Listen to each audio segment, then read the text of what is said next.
maintenance. These batteries you see right now, these are flooded lead acid batteries. This is my main battery bank. And I've already checked them. I already did everything you have to do, but I wanted to share that with you guys. So when you're gonna do solar battery maintenance, you're gonna need some distilled water. Okay, it says it in Spanish because I live in Puerto Rico, but this is distilled, not filtered, not mineral water, not tap water, not, it has to be distilled. Okay, and I have one of these things, says do not drink. All this is water, but I don't want anybody messing with it anyway. And you take a rag, and maybe a screwdriver, and I do this monthly. You don't have to, but I do. I'm very anal about my batteries. So, you take a you could use a you know um, you could use a screwdriver for. I don't. I use my hand. I just open it up, okay, and I pull the cap off. And if you look inside, you see that the water levels are up. You see? That means that this does not need any water. So that is basically the maintenance that you do on these flooded lead acid batteries. Now, if you notice right up in there, I don't know how well it comes out, you kind of like end up seeing like the rim. You see that little slot, and you see the rim? So that's where the water should be. It should be covering the plates. The plates are the little metal grill. If that's ever exposed, that could damage your battery. So you just check. And this applies to your car batteries too. A lot of people, their car batteries go bad because they don't check and this is something that's real simple. It'll take you what, a couple of seconds. So you check it. If the water levels are fine, then you put the cap back on, and you're done. That's it. That's the only maintenance. Now, some people, they buy AGM batteries, which are about double the price of these lead acid batteries. And mind you, it's not to say that AGM batteries aren't good. AGM batteries are sealed, so they don't have liquid inside. You could tip them over. So they do have their applications, and they are good batteries. But if you want to save money, if you're doing a solar system, and I mean, really, some people say, "Oh, well, you got to do maintenance on lead acid batteries." That's the maintenance. I mean, if you're so lazy that you can't take a cap off and just look in the little hole, I mean, straight up, then you deserve to pay double. I already did all of these. All of these are fine. I check it monthly. Every month I check all of my batteries. I have multiple batteries, so I'm not gonna show you all of them. But you saw my main bank. So right here, like on the side of the batteries, I have it's a little sticker. It says September 2022. So that for the month of September. Okay, so right now I checked this. So now what I do is I erase that, and I put the next month, and I put October, and that's pretty much it. You know what I mean? It's really simple. It's something that you can, it applies to your car batteries as well. If you have I'm trying to find here some WD-40. Do I have any? Yeah, I do. There it is, WD-40. But like I said, if you have car batteries, in your car and stuff that are flooded lead acid, check the water. I mean, you're gonna end up saving about $100 and something dollars. Who knows?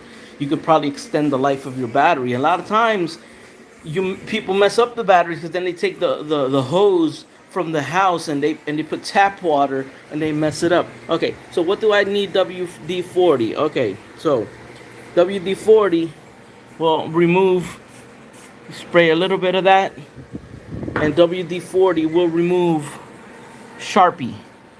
See, it'll remove Sharpie. So if you ever have kids that write on something, acetone does actually better job. I don't have any acetone right now. Okay, so so right there, I just erased that with the Sharpie. So let me find the Sharpie. All right, find the Sharpie here. All right. I'm here in the recording studio. If y'all haven't seen my recording studio, and just came to get that Sharpie. All right. So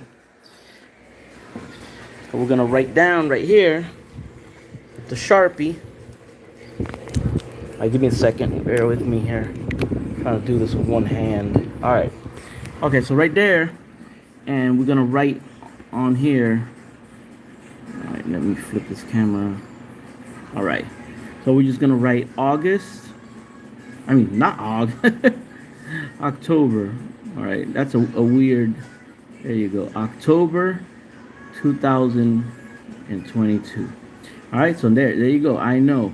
Like I usually do it at the beginning of the month, but last couple of days, it's been raining and raining, and I didn't want to do it because you're supposed to refill the batteries when they are charged. And I want to make it clear to people when the batteries are charged. The reason being, if you put distilled water in a battery that's not charged, what will happen is like the solution or the electrolyte will be less dense. So then you may overfill it. Then what will happen is that when it does charge, then it overfills and it'll spill out. The water will spill out. So you wanna refill your batteries with distilled water. Distilled water, guys. I mean, emphasis distilled. You want to do this when the batteries are fully charged. So that being the fact that since it was raining all these couple of days, even though the batteries were charged, I still wanted to get it, to do it in a good day when the batteries were fully charged and nice, really a lot of sun out. You don't want to do it when your batteries are discharged. It'll over dilute your sulfuric acid, and it'll eventually mess up your batteries. You know what I mean? And maybe not even eventually, maybe like immediately it might mess up your battery. So just don't do it. When you gonna check the batteries, check your water levels. Do it when the batteries are charged. Like right now, if you look at my batteries, all right, the sun went down, but they're already at 13, so they're fully charged. You know what I'm saying? The sun went down a little bit, but just once the sun comes out, it's gonna go up to like 14.4. So this is done. This is done. These batteries are already done. What the heck? I'm trying to flip this. They're already done. Right here you have 1, 2, 3, 4, 5, 6, 7. This is one system. These two batteries are a separate solar system. Okay, so separate solar system, and so yeah. So if you're using lead acid batteries, it doesn't have to be the same exact brand. Any of the lead acid batteries that are flooded, these are called flooded lead acid batteries. All right, look, the sun came out, and there you go. You're gonna see it spike now to 14.4. All right, 13.7. So here it is, 14.3. See, batteries are totally full. That's why it jumps up so quickly, because the battery's already full. So, as you can see that, and that's when I chose to to check the water levels. So that's it, guys. I mean, it's pretty it's pretty simple, But so those are the little details. Only use distilled water, very important, and only do this process when the batteries are charged. And that's it, man. Your lead acid batteries are gonna last a really long time. I was about to say forever, but not really, not forever. But they'll last you a really long time. So I don't know. And if you guys got any questions regarding, because a lot of people talk about lithium, a lot lithium, but not me. I'm still talking about lead acid batteries. They've been good to me. They work very well. They're cheap.